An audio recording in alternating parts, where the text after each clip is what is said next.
नमस्कार। मैं doctor Satyapal Singh, assistant professor, अर्थशास्त्र विभाग, दिग्विजयनाथ स्नातकोत्तर महाविद्यालय, गोरखपुर, उत्तर प्रदेश। जैसा कि आप स्क्रीन पे देख रहे हैं, आज जो मल्टीपल चॉइस क्वेश्चन हम लोग देखेंगे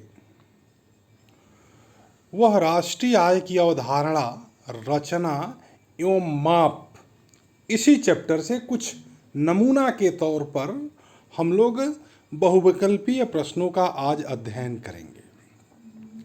तो इस चैप्टर से संबंधित अगर प्रश्नों की बात की जाए तो सबसे पहला क्वेश्चन जो आपके स्क्रीन पर दिख रहा है वो ये दिया गया है कि निम्न में से कौन सी विधि राष्ट्रीय आय आकलन की विधि नहीं है।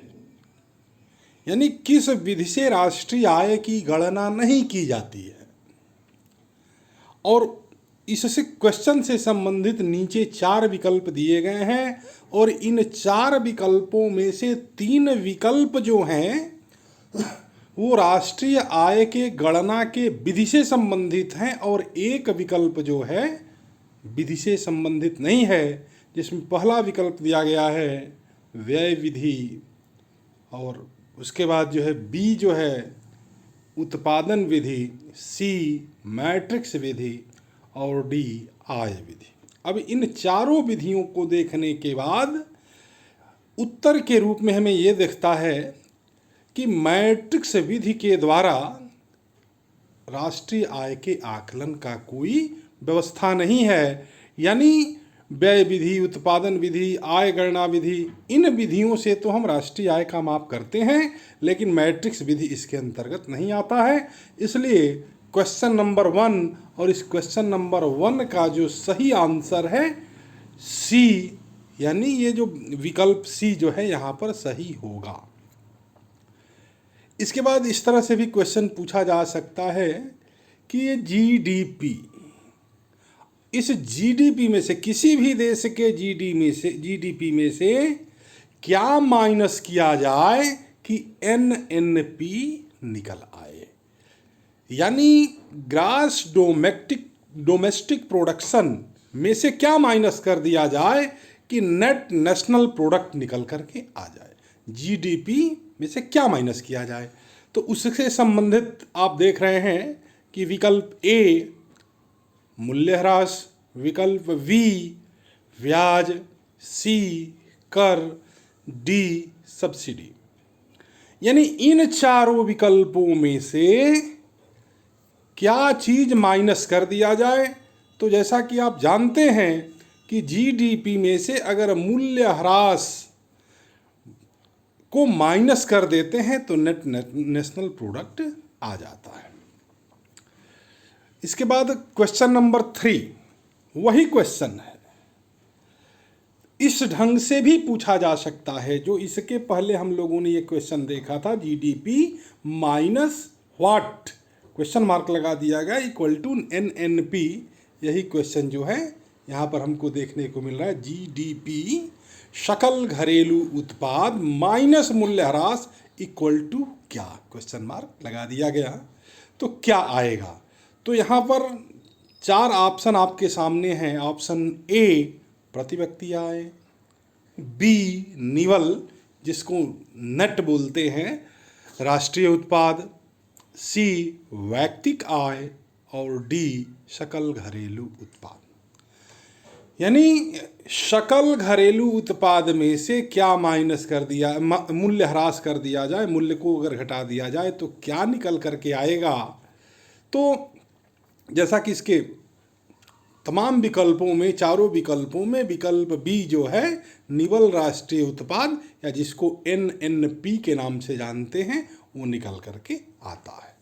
तो इस क्वेश्चन नंबर 3 का जो है ऑप्शन बी सही उत्तर होगा।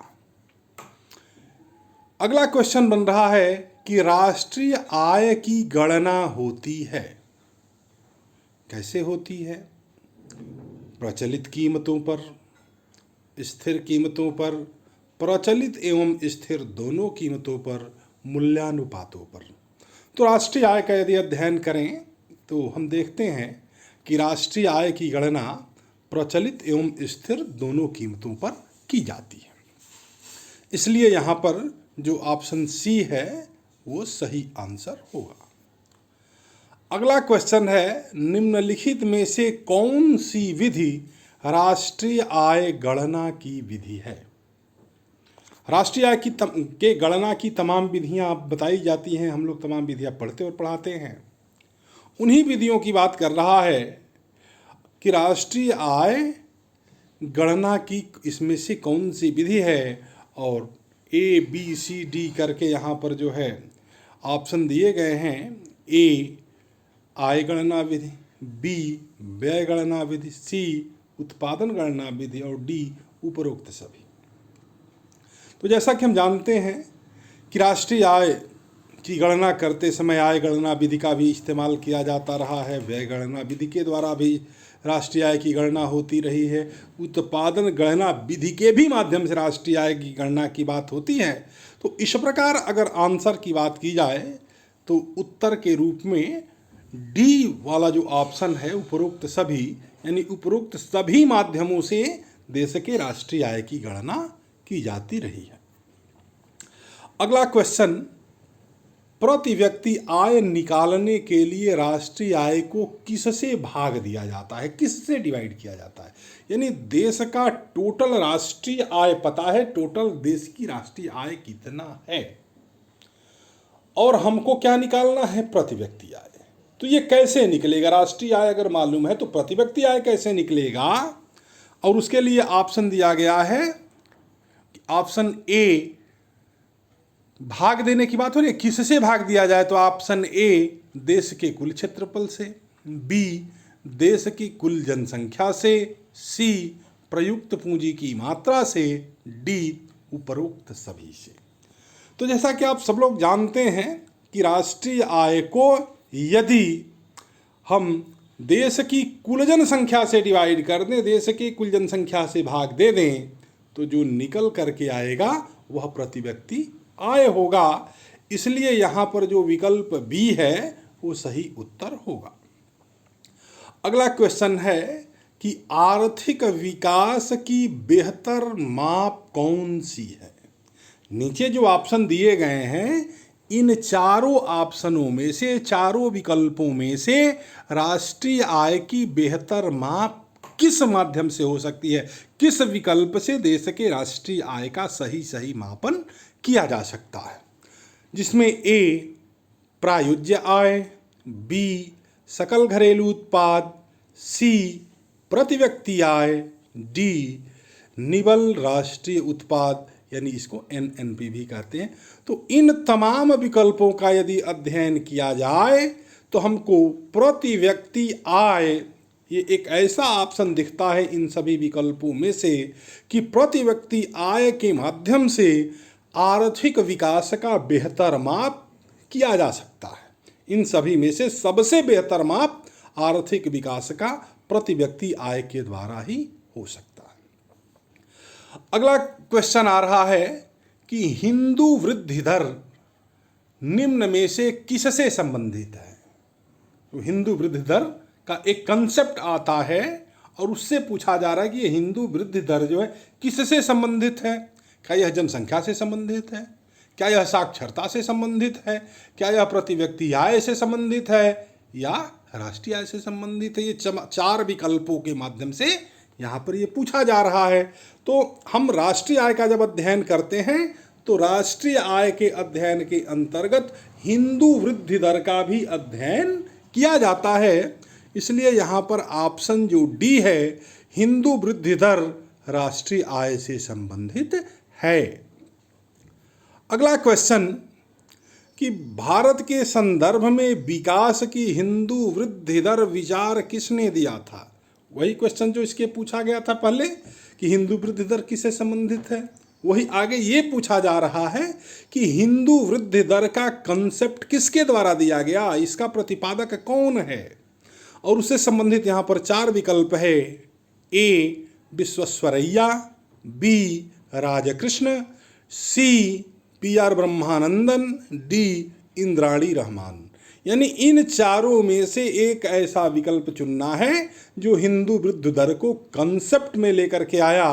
तो अगर हम देखें तो जो राजकृष्ण हैं, ये राजकृष्ण जो है हिंदू वृद्धि दर के प्रवर्तक हैं, या हिंदू वृद्धि दर का विकास इन्हीं के द्वारा किया गया है। अतः विकल्प बी यहाँ पर सही होगा। अगला क्वेश्चन 10, भारत की अर्थव्यवस्था में सबसे अधिक योगदान किस क्षेत्र का है? वर्तमान समय की बात हो रही है कि वर्तमान समय में भारत की अर्थव्यवस्था में सबसे अधिक योगदान किस क्षेत्र का है। और यहाँ पर 4 ऑप्शन दिए गए हैं, 4 ऑप्शनों में 4 क्षेत्र दिए गए हैं। ए सेवा क्षेत्र, बी विनिर्माण क्षेत्र, सी प्राथमिक क्षेत्र, डी लघु एवं कुटीर उद्योग। तो यदि हम भारतीय अर्थव्यवस्था के आर्थिक विकास का अध्ययन करें तो वर्तमान समय में जो सेवा का क्षेत्र है यह राष्ट्र के आर्थिक विकास में वर्तमान समय में अपनी बहुत ही महत्वपूर्ण अग्रणी भूमिका का निर्वहन कर रहा है। तो इस प्रकार इस क्वेश्चन का सही आंसर विकल्प ए होगा कि सेवा का जो क्षेत्र है वर्तमान समय में सबसे ज़्यादा अपना सहयोग अर्थव्यवस्था के विकास में कर रहा है, या ये कहें कि भारत की अर्थव्यवस्था में सबसे अधिक योगदान इसी क्षेत्र का है। अगला क्वेश्चन, यदि किसी देश की अर्थव्यवस्था में कृषि क्षेत्र का योगदान घट रहा है, कृषि सेक्टर जो है क्रमशः उसका योगदान अर्थव्यवस्था में कम होता हुआ दिख रहा है, तो इसका मतलब क्या निकाला जा सकता है? और यहाँ पर ऑप्शन ए देश का विकास अवरुद्ध हो रहा है, बी देश अल्प विकसित बनने की दिशा में बढ़ रहा है, सी किसानों की दशा चिंतनीय होती जा रही है, डी देश विकसित होने की दिशा की ओर बढ़ रहा है, दिशा में बढ़ रहा है। जैसा कि आप जानते हैं कि किसी भी देश का जो आर्थिक विकास है वो सतत होता है, सतत चलने वाली प्रक्रिया है। जिन दिनों राष्ट्र पिछड़े होते हैं उन दिनों देश के विकास में प्राथमिक सेक्टर सबसे ज़्यादा योगदान करता है। यानी अर्ध विकसित राष्ट्रों में प्राथमिक सेक्टर, प्राइमरी सेक्टर, कृषि और कृषि से संबद्ध सेवाओं में देश की जनसंख्या सबसे ज़्यादा रहती है।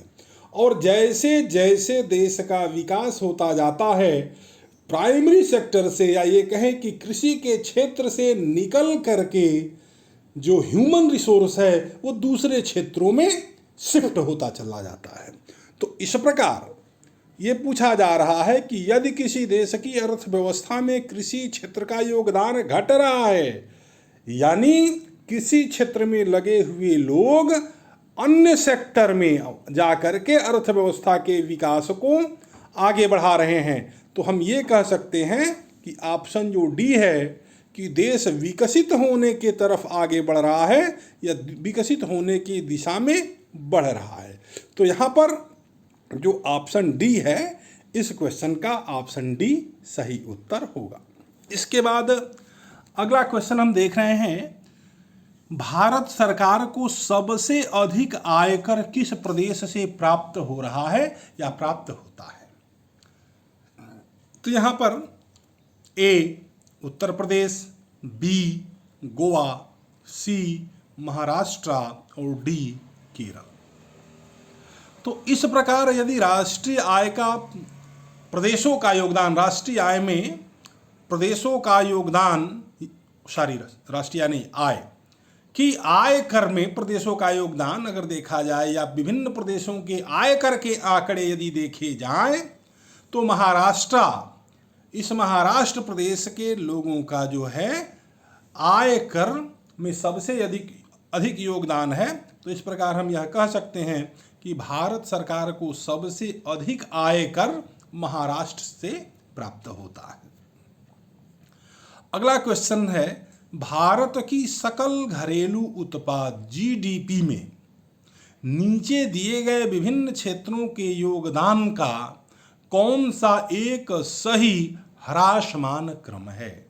यानी सबसे ज़्यादा किसका है, उसके बाद किसका है, उसके बाद योगदान किसका है, यानी क्रमशः घटते हुए क्रम की बात हो रही है। और यहाँ पर 4 ऑप्शन दिए गए हैं। ए, सेवा का सबसे ज़्यादा योगदान है, उसके बाद कृषि का योगदान यहाँ पूछा जा रहा है, उसके बाद उद्योग, फिर सेवा, उद्योग, कृषि, उद्योग, सेवा, कृषि, और डी ऑप्शन उद्योग, कृषि और सेवा। ये विकल्प यहाँ पर दिए गए हैं। और यदि हम जीडीपी में विभिन्न सेक्टर, विभिन्न क्षेत्रों का योगदान देखें तो सबसे ज़्यादा योगदान सेवा का है, सेवा सेक्टर का है, सर्विस सेक्टर का है। उसके बाद जो योगदान आता है उद्योगों का आता है, उसके बाद कृषि क्षेत्र का योगदान आ रहा है। तो इसी प्रकार से देश के जीडीपी में विभिन्न सेक्टर अपना अपना योगदान वर्तमान में कर रहे हैं। अगर आगे की क्वेश्चन की बात की जाए कि वर्तमान में भारत के किस राज्य की प्रति व्यक्ति आय, प्रति व्यक्ति आय की बात हो रही है कि ये प्रति व्यक्ति आय जो है वर्तमान में किस राज्य की सबसे अधिक है, किस राज्य में, वो भी जो नीचे ऑप्शन दिया गया है, इन ऑप्शनों में सबसे अधिक प्रति व्यक्ति आय वर्तमान में किसका चल रहा है। ए दिल्ली, बी पंजाब, सी हरियाणा और डी गोवा। तो अगर प्रति व्यक्ति आय के आंकड़ों को देखा जाए तो भारत के प्रति व्यक्ति आय के आंकड़े गोवा के सबसे अधिक दिख रहे हैं, इसलिए यहाँ पर जो ऑप्शन डी है गोवा, ये सही ऑप्शन हो रहा है। अगला क्वेश्चन है क्वेश्चन नंबर 15। भारत के सकल घरेलू उत्पाद जीडीपी की गणना का काम किस मंत्रालय के द्वारा किया जाता है, यानी जीडीपी का गणना किस मंत्रालय के द्वारा किया जाता है, कौन सा मंत्रालय है जो जीडीपी का गणना करता है। और विभिन्न मंत्रालयों के नीचे नाम दिए गए हैं। ए वित्त मंत्रालय, बी वाणिज्य और उद्योग मंत्रालय, सी केंद्रीय सांख्यिकी एवं कार्यक्रम क्रियान्वयन मंत्रालय और डी गृह मंत्रालय। इन मंत्रालयों में से जीडीपी का गणना कौन सा मंत्रालय करता है, तो जो सी ऑप्शन है कि केंद्रीय सांख्यिकी एवं कार्यक्रम क्रियान्वयन मंत्रालय के द्वारा भारत के जीडीपी की गणना की जाती है।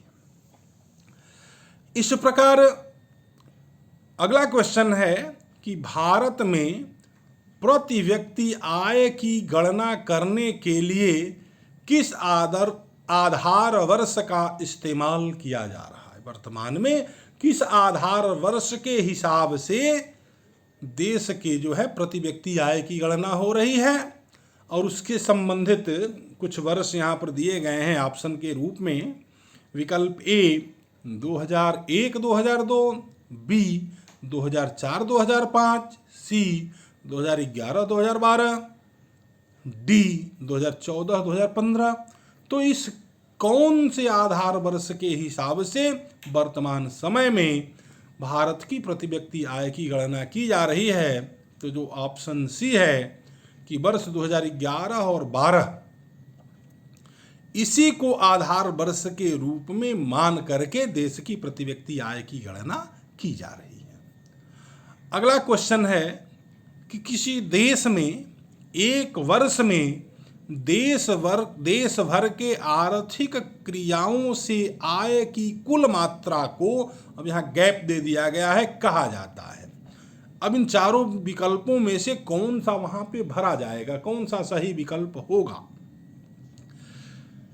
तो यहाँ पर किसी देश में एक वर्ष में देश भर के आर्थिक क्रियाओं से आय की कुल मात्रा को क्या कहा जाता है, कुल खर्च योग्य आय कहा जाता है, ऑप्शन के रूप में पूछा जा रहा है। बी राष्ट्रीय आय कहा जाता है, या सी व्यक्तिगत आय कहा जाता है, या डी निजी आय कहा जाता है। तो यहाँ पर उत्तर आपको दिख रहा है कि राष्ट्रीय आय सही उत्तर होगा, और हम यह कह सकते हैं कि किसी देश में एक वर्ष में देश भर के आर्थिक क्रियाओं से आय की कुल मात्रा को राष्ट्रीय आय कहा जाता है। ये सही उत्तर होगा। तो इस प्रकार आज हम लोगों ने राष्ट्रीय आय और राष्ट्रीय आय से संबंधित कुछ नमूनार्थ प्रश्न यहाँ पर देखे हैं कि राष्ट्रीय आय से इस प्रकार से क्वेश्चन बनाए जा सकते हैं। अभी तमाम क्वेश्चन इससे संबंधित बन सकते हैं। तो मात्र ये आपको एक सहयोग प्राप्त हो जाए, एक नमूना प्राप्त हो जाए कि कैसे बहुविकल्पीय प्रश्नों का सृजन होता है, कैसे बहुविकल्पीय प्रश्न बनाए जाते हैं। इसी प्रकार कुछ प्रश्न आप अपने से भी बना सकते हैं। तो आज हम लोगों ने राष्ट्रीय आय और राष्ट्रीय आय से संबंधित कुछ प्रश्न देखे और हमें उम्मीद है कि यह आपके लिए, आपके अध्ययन के लिए बहुत ही उपयोगी साबित